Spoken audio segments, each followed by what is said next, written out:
ele tinha ali, né, profetizado que naquele lugar não haveria chuva até segundo a sua palavra, debaixo da permissão de Deus. E Elias, ele vai ali se esconder, e ali Deus usa, né, os corvos para alimentar Elias, e assim por diante.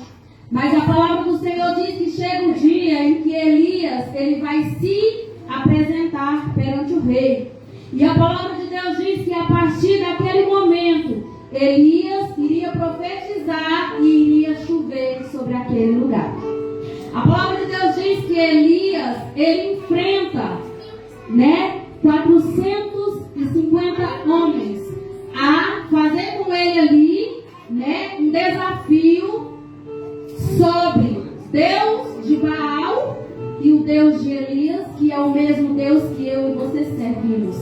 E a palavra do Senhor diz que ele agora chama aqueles homens e diz para ele: olha, vamos subir lá no Monte Carmelo e lá nós vamos nos desafiar. Vocês pegarão uma novilha, despedaçarão elas e vocês vão clamar ao Deus de Baal. Certamente farei eu a mesma coisa, com a diferença de que Elias, ele era só um e aquele povo de Baal era a multidão. E a palavra de Deus diz que eles sobem para lá e ele diz assim: ó, vai vocês primeiro. E Elias lança o desafio. E a palavra de Deus diz que aquele servo de Baal, eles montam ali, aleluia, o holocausto, como tinha afrontado, como tinha combinado com Elias. E a palavra de Deus vai dizer que eles matam a novilha, eles cortam ela, eles montam ali o seu cenário e agora eles vão começar a clamar ao Deus deles para que o Deus deles viesse derramar fogo sobre aquele lugar. Porque Elias disse: o Deus que responder com fogo é o Deus do céu. Aleluia, Deus. E a palavra diz que Elias, ele está sentado, só observando o movimento. Ele senta e ele começa a observar aquele povo clamar. Com a diferença também que o Deus de Elias, ele é um só Deus. Ele é o Deus único. Ele é um Deus onisciente, onipresente, onipotente, que está em todos os lugares, cuidando de todos os seus filhos. Em o mesmo momento que ele está aqui presente, ele está em outra igreja também neste exato momento. Porque ele tem o poder de estar em todos os lugares. Então Elias, se nós for olhar pelos olhos humanos, ele tinha desvantagem sobre aquele povo. Porque a Bíblia diz que aquele povo, eles serviam a vários deuses. E aí a Bíblia diz que eles agora, pela manhã, eles começam ali a clamar a Baal, dizendo: Baal, responda-nos com fogo. E eles começam ali a clamar, eles começam ali a chamar. E cadê Baal? Onde estava Baal? Que não respondia o seu povo.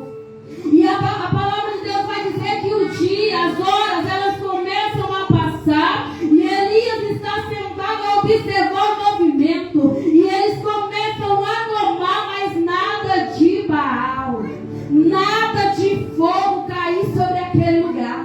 Aí a palavra de Deus diz que Elias começa a dizer para eles: clama mais alto. Porque certamente ele está dormindo. Certamente ele está conversando com outro servo. Certamente ele fez uma viagem para resolver algum problema. E eu vejo aqui que nessa hora Elias, ele está simplesmente tirando onda com a cara daquele povo.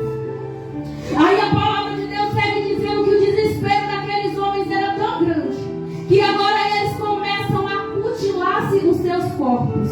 A Bíblia diz que eles começam a se cortar, a derramar o seu próprio sangue para que Baal viesse a responder a eles. Aleluia. Mas a Bíblia que eu leio, ela disse que nem o sangue daqueles homens fez com que Baal respondesse. Porque Baal tinha olho, tinha mão, tinha um corpo, mas ele não ouvia, ele não se movia, ele não fazia milagres. E a palavra de Deus diz que assim fez aqueles homens. eles começam agora a se cortar. E a palavra de Deus diz que por volta do meio-dia, aí Elias, ele vai se levantar e vai dizer: chega, basta, acabou. Se ele não respondeu até aqui, agora é a minha vez.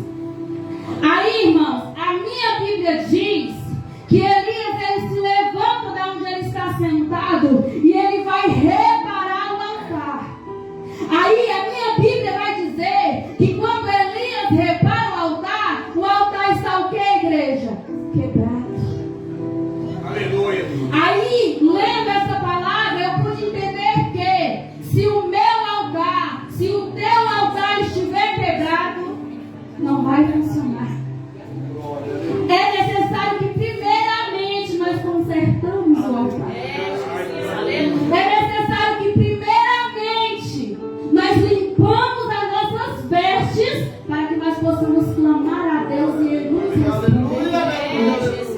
E muitas vezes nós estamos pela madrugada buscando, orando, pagando preço, jejuando, mas o fogo não cai. E eu quero te dizer nesta noite que se você está pagando preço, jejuando, fazendo tudo, mas o seu altar está quebrado, é sacrifício de touro. Aleluia, Senhor. Primeiro conserta o altar. Aí a Bíblia diz que Elias agora, ele começa a consertar o altar. A Bíblia diz que Elias, ele começa a reparar, ele vai remendando cada rachadura que tinha sobre aquele altar. E repara, igreja, que os profetas de Baal, eles fizeram o holocausto, eles mataram a novilha, eles cortaram ela, mas eles não colocaram água. Aí vem Elias. Elias, quando ele chega, que ele vê que o altar está quebrado, que ele conserta o altar, a palavra de Deus diz que Elias, ele mata a sua novilha, ele coloca sobre o holocausto e ele pede água. E a Bíblia diz que foram feitos por 3 vezes colocado o cântaro de água. E segundo o estudo que eu fiz, cada cântaro de água cabe 20 litros de água. Se cada cântaro de água cabia 20 litros, 3 cântaros ia caber 60 litros de água. Aleluia.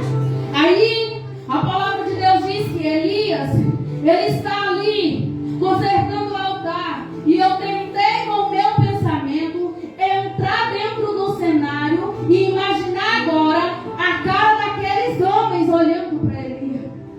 Eu tentei entrar no cenário e me imaginar dentro daquele cenário para pensar ou verdadeiramente analisar como estava o pensamento daqueles homens, igreja. Aqueles homens, eles já estavam cansados, eles passaram a manhã toda clamando a um Deus que não existe, eles passaram a manhã toda se cortando para que um Deus que não existisse viesse ouvir as suas petições. Então eles estavam cansados. E Elias, além de ele não estar cansado, porque ele simplesmente estava sentado olhando, Elias, ele tinha certeza do que ia acontecer ali. Porque Elias, ele cria no Deus que ele servia. Elias, ele tinha certeza do que aconteceria segundo a vontade de Deus. E a palavra vai dizer que tudo o que aconteceu segundo a ordem de Elias só aconteceu porque Deus ordenara do céu. Aleluia. Assim é na minha e na tua vida. A profecia que sai da minha e da tua boca, ela só vai